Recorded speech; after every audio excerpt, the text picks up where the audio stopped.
watching the films for this week, I didn't realise both of them were like hitting the 3 hours. Oh, for fuck's sake! Mark. I just realised. So, I thought. yeah, I thought right. I'll leave it towards the end of the weekend, so they're still relatively fresh. That's what I thought as well. Yeah, so I watched Rob Roy actually on Friday. I watched some of it on the way into work on the bus on my phone. Oh, nice, yeah. And then finished that off on Friday evening. And I thought, right, just give Braveheart a go then right after it. Looked at it and it's like 2 hours and 57 minutes. I was like, oh, great. Yeah, I didn't realise that either until I sat down to watch them earlier in the week. So I was like, oh God. So that took up a chunk of my week as well. And then yesterday just went into town, had a few drinks, lunch, like nice thing. And then as part of their birthday kind of celebrations, or whatever you want to call it, the GFT had a David Lynch sort of marathon, like so lots of different films. Couldn't get tickets for Mulholland Drive because that sold out really quickly. So we ended up going to see The Elephant Man, which I just sobbed at. Like I've seen it before, but I don't know if it was because we were in a cinema and I don't know. I was absolutely in bits by the end of it, to the extent where when we were going out, I was still like trying to tidy myself up. The two guys who were like taking all the recycling were like, "All right, Ken," and they're like, "Let's just take your rubbish off you," because I was obviously just in bits. And then for a bit of emotional whiplash, we went to see Blue Velvet after that, which again I've never seen in the cinema, so it's just a nice experience to see that. So yeah, they've got loads of stuff on just now, actually, like quite good picks for their birthday celebration. So it was nice to see that. And actually, like when we came out of the cinema last night, it was maybe like 11:15, and it was still kind of light, and it was definitely like warm. So I was like, oh, this is so nice. I could get used to this. This feels like we're in Europe. Yeah, it was the same. We were in town last night for the Merry Widow. Right, opera, okay, yeah. At the Theatre Royal. And again, when we came out, it was like just about 10 o'clock. And like you say, it wasn't totally dark and it was still kind of quite nice out. You know, it's kind of in between, do I need a jacket? Don't I need a jacket? And thinking, wait a minute, this is Scotland. It doesn't work like that. But it's nice having like this. Yeah, I was laughing though because obviously like I was reading a wee bit about the background for like both of these films, and like seemingly Rob Roy, they were just plagued by midges, rain, all that, and I was like, that's the good Scottish weather. Yeah.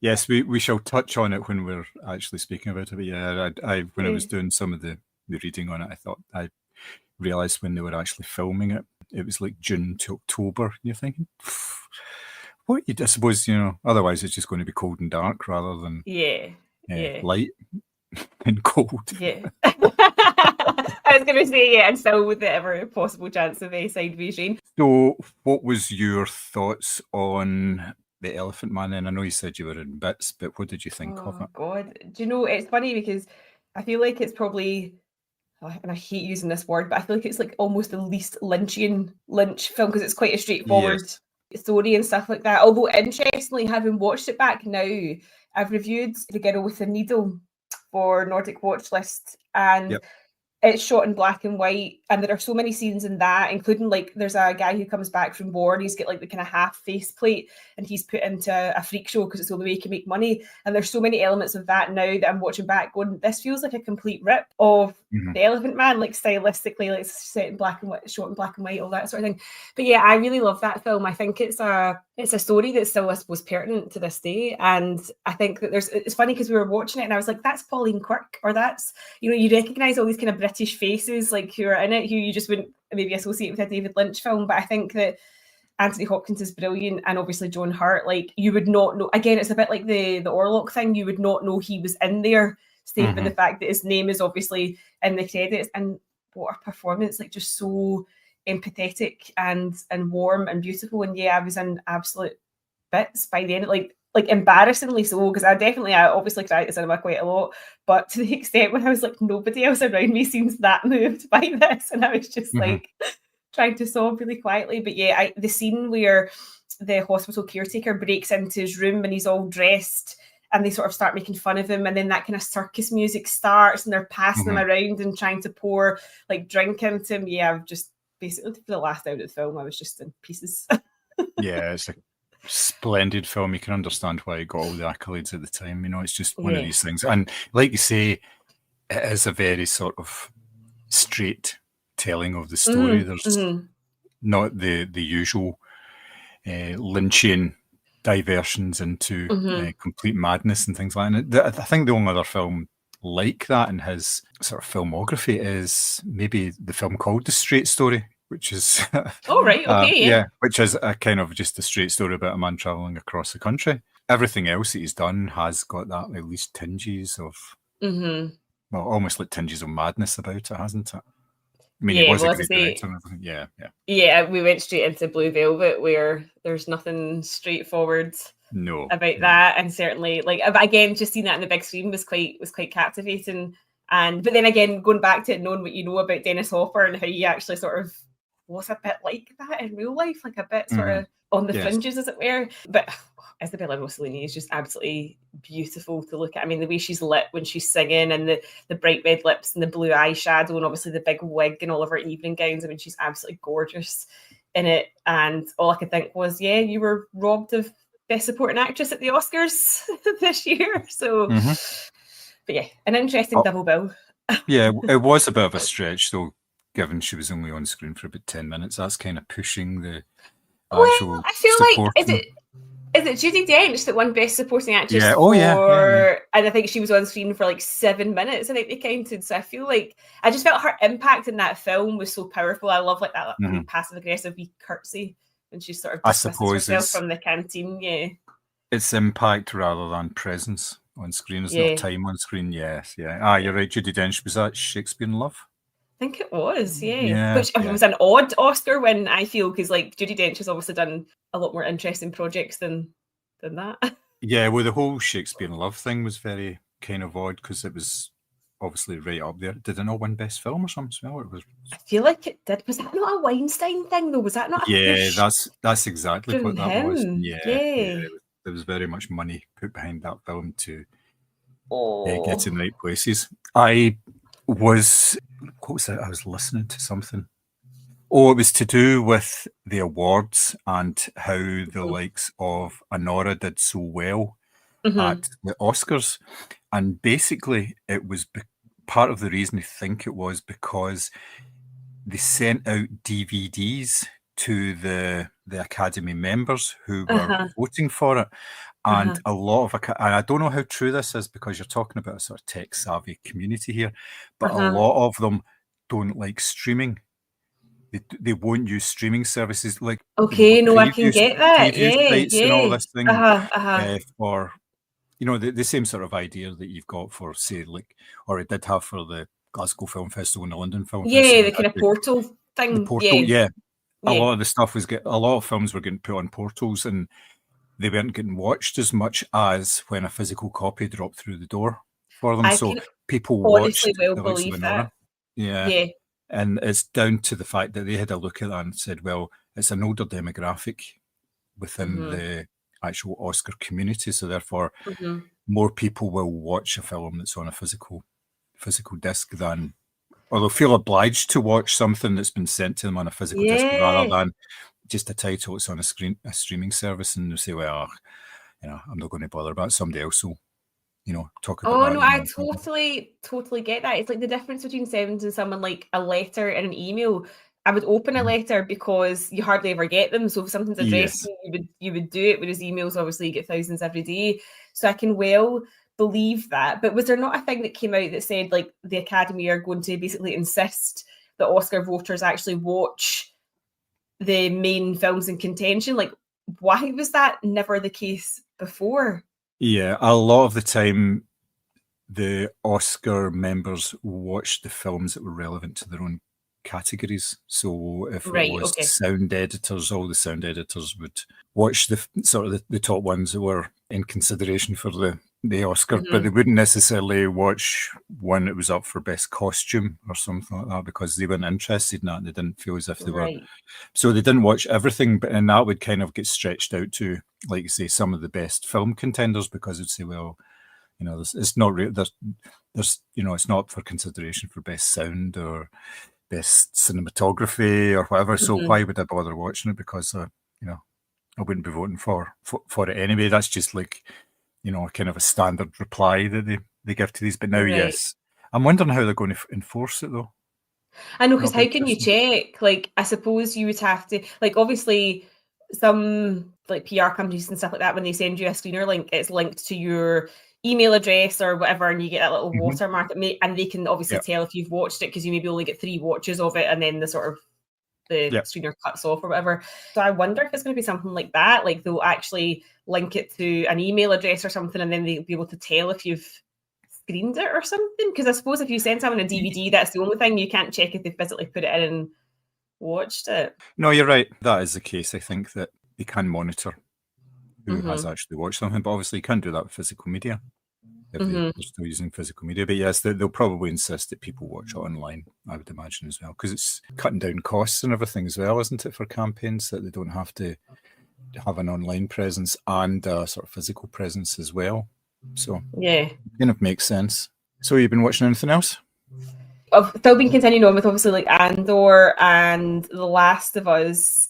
I'm going to catch up with another episode of Andor this afternoon. But I also watched A New Kind of Wilderness, which is a documentary about a family. The dad's from the UK, the mum's from Norway, and they live this sort of like off-grid life in the middle of the forest. And it's basically how they adapt to that life when the mum gets very, very sick and passes away. And it's quite an interesting documentary in the sense that the kids in it are very like, they're rely on creative play, like they make their own like toys and stuff like that, like their birthday presents are all handmade. They don't go to like a mainstream school, obviously, and they seem really content. Like they can name all these different types of bugs and plants, and you know, they grow their own and they kill their own and all that sort of thing. And then the kids sort of end up having to go to like a mainstream school a few days a week because the dad has to go out and get a job, and it's like how they sort of adapt to that. And there's a wee scene in it where the oldest girl brings home a tablet, and the dad's like, I'm not happy with this because we don't have TV or like internet or whatever in the house. And all of a sudden, all the kids are glued to it. And he's like, guys, dinner's out. Nothing. They're just watching the screen. And he's like, guys, dinner's out. And I was like, that's so amazing, though, that those kids, having never grown up with that, like proper outdoorsy family, all of a sudden you introduce that into the house and it's like they're lost to it, which is obviously the reason why I didn't want them to go to like the school and stuff like that. So that was quite an interesting wee documentary. I think that's coming out next week or so. And then I watched, again, this is for Nordic Watch List, it was When the Light Breaks. It's an Icelandic film about a young couple. One of them dies in a big sort of car crash, and it's a sort of meditation on grief. It's very heavy. It's like a proper, you need to be in the mood to watch this type of film, but cinematography is absolutely stunning. Like you're watching like sunsets and sunrises like over the bay in Reykjavik, and you see like Hallgrímskirkja like against the sort of the skyline and stuff like that. It's absolutely gorgeous to look at, but yeah, very, very heavy. But that's all I've really been watching this week. As I say, I didn't anticipate those films were going to be so long, but I did read a couple of books as well. I read Martyr by Kavi Akbar, which appealed to my existentialist crisis that rears its ugly head every so often. So I like that. Basically, a guy just working out what the point in life was in general, looking at, he's sort of doing a study on like historical martyrs and decides that he wants to become a martyr himself, but isn't quite sure what cause he's willing to die for. He just wants to sort of become this like infamous kind of character. So yeah, I really enjoyed that. And I read Blackout by Simon Scarrow, which is a nice sort of like, if you've read any of the Philip Kerr books, it's very much along the sort of Bernie Gunther lines. It's a detective working in Berlin in the middle of World War II and is tasked with solving a murder, but has to do so without upsetting the higher-ups in the SS. So that was a good little, just a detective novel, like an easy read sort of thing. So did have a big eagle and swastika on the front, so I was a bit nervous about taking it out in the subway. Just in case. I don't know, your community would embrace you. They're all around. Well, it certainly seems that way if you go on Twitter. It's I tend to avoid Twitter now because it is just a sort of an echo chamber, you know, but it's very easy to get sucked into the other side of it by just actually looking at some of the comments on any particular article, and you just get the opposite view, and it's just, and then if you look on the person's profile, it's just horrendous. Without fail, it's unbelievable. What about you? What have you been watching? Well, and obviously in anticipation of today, I've been watching the 2 movies, which we shall obviously talk about. I also rewatched Overlord, the J.J. Abrams backed film. It's, at one point it was supposed to be part of the Cloverfield universe, if you remember right, that. So how okay, there was like yeah. Cloverfield 10, Cloverfield Lane and stuff. And Yeah. this was going to be regarded as the third one. And it never came to anything. I think it was like a sort of reverse marketing ploy to get people interested in it, but it was never made as a Cloverfield film. But it's basically set during World War II, and American paratroopers, a special sort of team, are dropped into, I think it's France during the Second World War, just ahead of the D-Day landings, principally to knock out a radar tower. But it turns out that there's another mission behind the mission, and it's to do with the fact that Nazis are actually experimenting on local people with a substance that was found underneath the church where the tower is, the aerial is and everything, and it's all these experiments. So they're there to actually basically raise the whole thing to the ground, and it's basically sort of a body horror type of thing and everything like that. And it's pretty decent actually.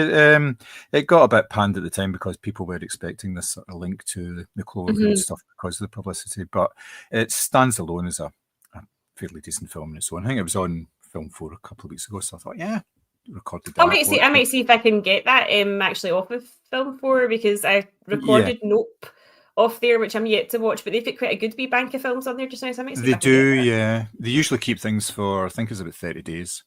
If they've got any sort of involvement in it, or they've got like agreements, the films actually stay on the Channel 4 streaming site, like I say, for up to like 30 days.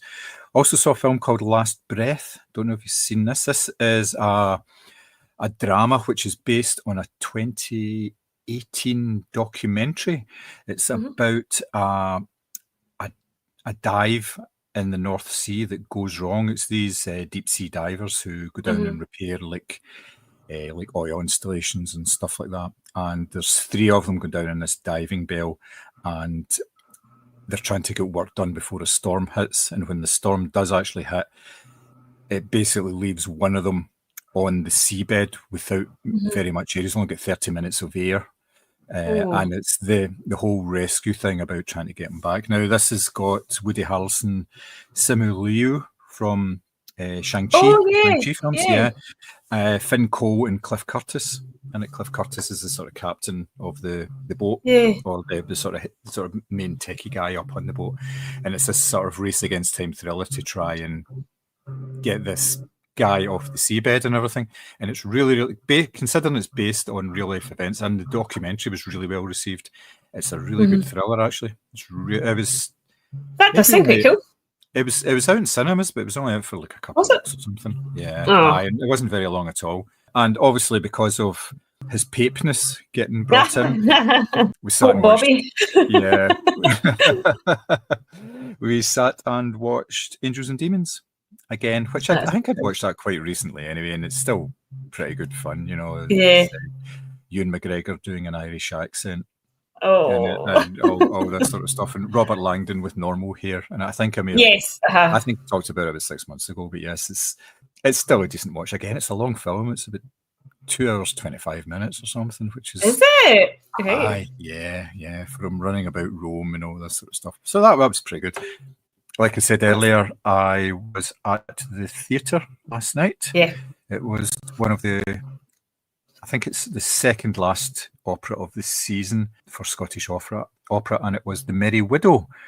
What they have done with this version is they have updated the book, so it's not set in Paris anymore at the turn of the century.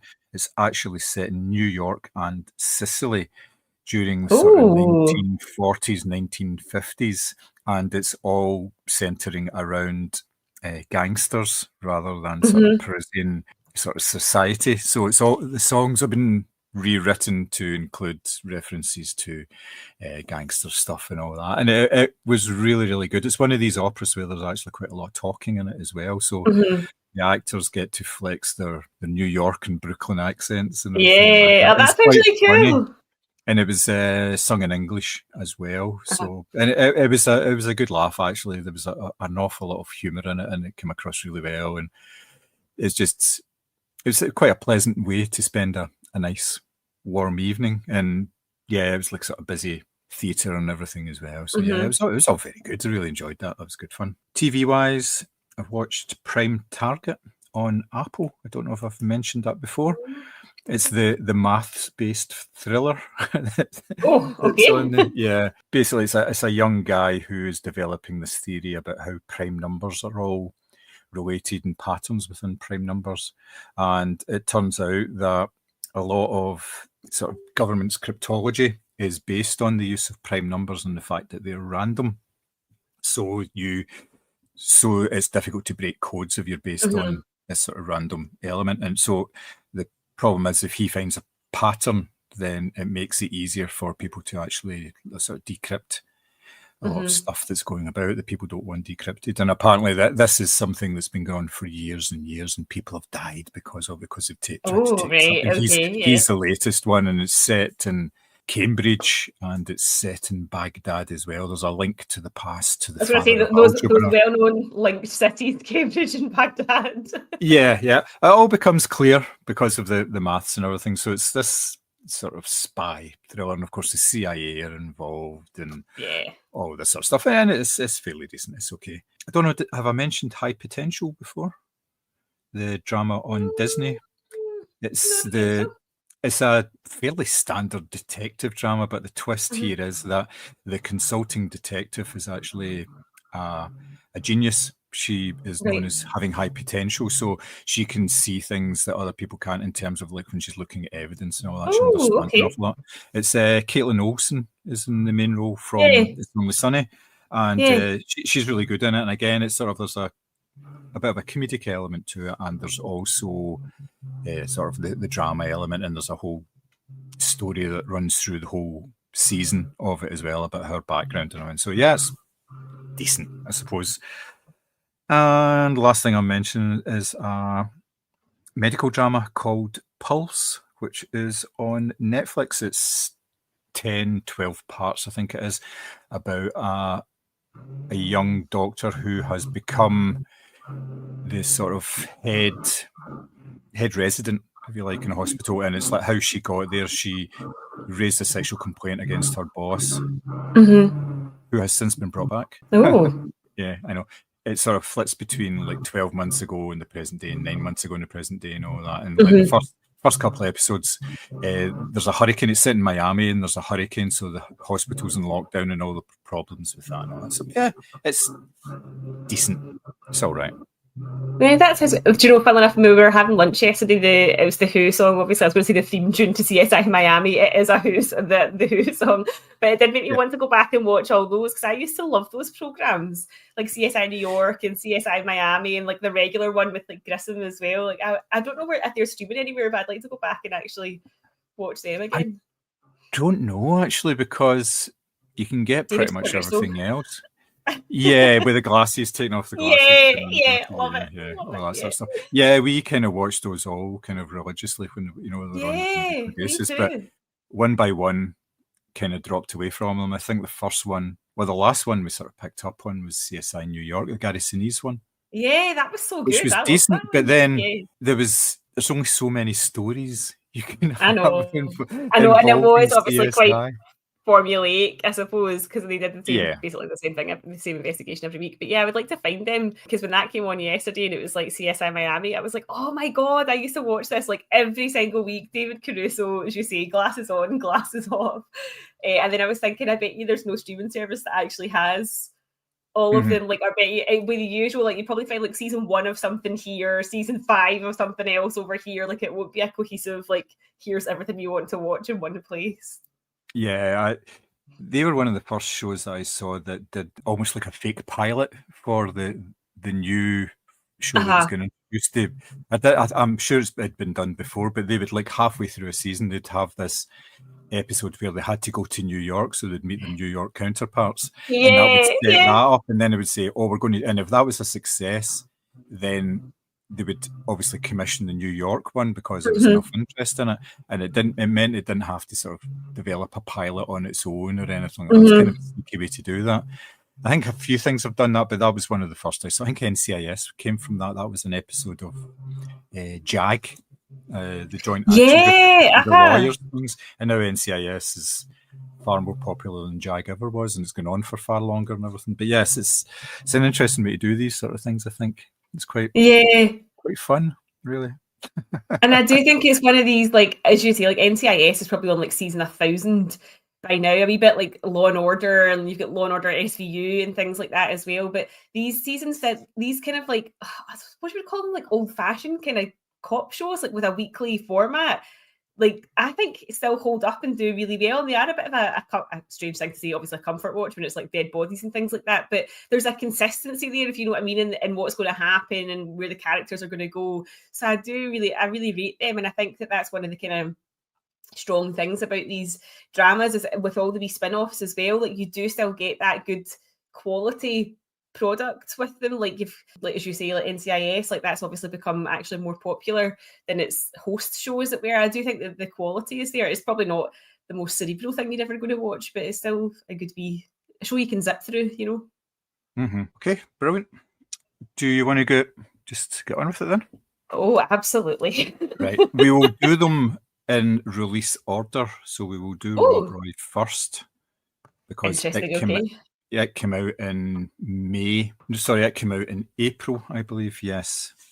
And Braveheart came out in the States in May, but it came out here in September. Oh, do you know, we were talking about that actually the other, was it? Yep. Yeah, I think it was us that were talking about that the other week, like the big gaps that there used to be between US and UK release, and I don't really feel like there is that anymore, apart from, I think it was The Accountant 2, because I swear that's been out in America for ages, and it's only just come out here within the past couple of weeks. Yeah, and sometimes you get things that, like for instance, Den of Thieves 2, which came out in January, and I know, came out in January in the States, but only came out here on Prime just about a week and a half ago. Yeah. So we didn't actually get a cinema release for it, so which kind of shows the quality of it. I was going to say, the devastation is real.